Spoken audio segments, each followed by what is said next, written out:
یاله به خپې ونیسم خدای ته به جولۍ ونیسم خو که لالې لاړو نو ځان به د مرۍ ونیسم د خپل ارمان د جنازې کټ به په شا واخلمه په ډکو سترګو به بازو ستا د ډولۍ ونیسم منتشر شوی یم د درد په پته نه پوهېږم زړه کې مې زړه وکي په لاسو ککرۍ ونیسم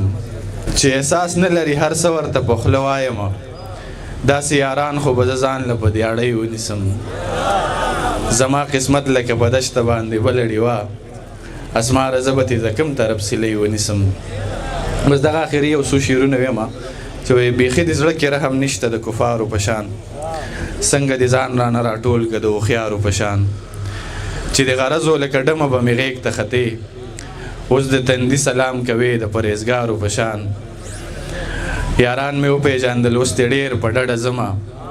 ځان دې ساتم لکه د څښا اوبو د دارو په شان د قسمت ویش دې ستا نه بل چا پیروي لاسونه زه درته ګورم د بېوسو د لاچارو په شان قربان د قسمت ویش دې ستا نه بل چا پیروي لاسونه زه درته ګورم د بېوسو د لاچارو په شان اسماره مونږ ورته خپل زر کارونه پرېږدو راشو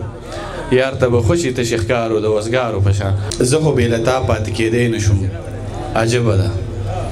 ته لاړې اشنا زه لیونی نه شوم عجبه ده ما خو هر یو ښکلی په خپل زړه کې ګرځولی دی زه چېرته د یو ښکلي زړګی نه شوم عجبه ده زه چېرته کې یار د زړه په مینه باندې ښکل نه کړم زه د یوې بوسې لایق تندی نه شوم عجبه ده خو زه په سپینه ږیره د یو ښکلي نه زړه غواړم زوړ شوم اسماره خو سړی نه شوم عجبه ده قربان زه په سپینه ږیره د یو ښکلي نه زړه غواړم زوړ شوم اسماره خو سړی نه شوم عجبه ده بتخانه پیژنم ګرجه او حرم پیژنم زه صنم پیژنم خدای د صنم پیژنم زمونږ ترمنځ به د بل کلي سړی څه ووایي ښکلي ما پیژني زه ښکلي د چم پیژنم زمونږ ترمنځ به د بل کلي سړی څه ووایي ښکلي ما پیژني زه ښکلي د چم پیژنم زما یقین د یار زما د کور په وره تېر شوی لیونی نه یم پل د یار د قدم پیژنم او دواړه تر یو بله ښایسته دي خو وفا نه لري لور د هوا پیژنم زوی د آدم پیژنم او اسماره نن مې 15مه د زیږون نیټه ده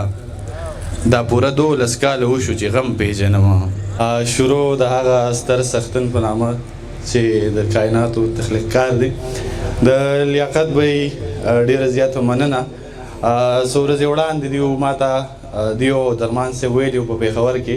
پروګرام ووایي چې داسې پروګرام به را جوړو تاسو به راځئ نو ما ورته وویل چې ضرور